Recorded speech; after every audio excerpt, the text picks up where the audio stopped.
Ụmụnne m ndị Igbo, ndewonu. Anyị ga-eneba anya historical knowledge of every community enwere n'ala Igbo.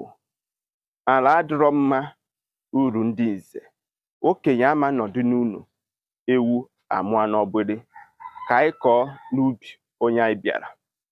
Ị ma na ịbịa n'ala Igbo, ndị Igbo niile kwenyere na nnukwu nna anyị mụsara anyị ka a na-akpọ Eri. Eri bụ nwa nke Gad. Gad bụ nwa nke Jekọb.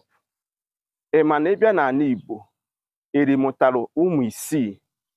Ọnya ka ịbịa n'obodo ọbụla, kedu agbụrụ onye obodo unu nwa bụ.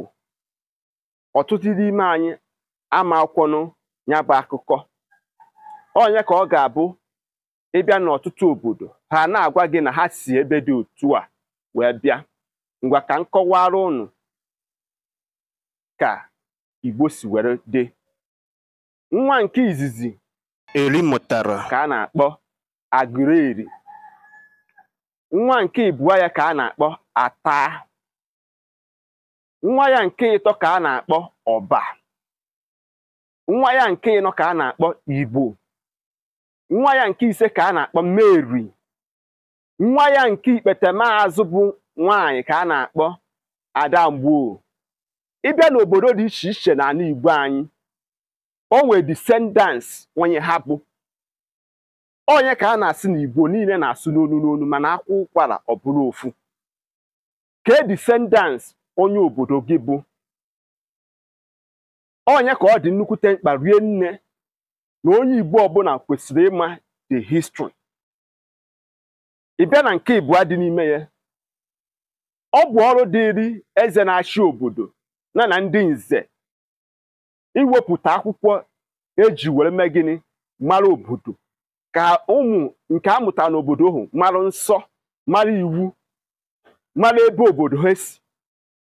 Ị ma na ịbịa n'ala Igbo n'ọtụtụ obodo dị iche iche, o nwere ndị nwe obodo, o nwere ndị bụ ndị mbịara mbịara. Onye ka ọ ga-abụ abịa n'ihe echichi dị iche iche, ọ bụrụ ọtụtụ na participate ihe gbasatara ichi eze n'obodo. Yes, ị nụrụ nke a. Iji wee mechie okwu a,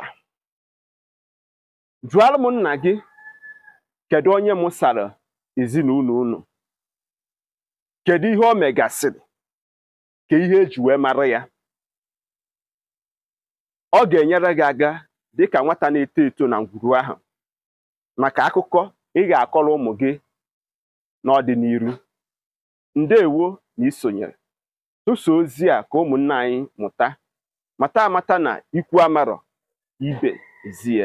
Aka mbụ nwanne gị bụ Maazị UC. Ka ọ dị.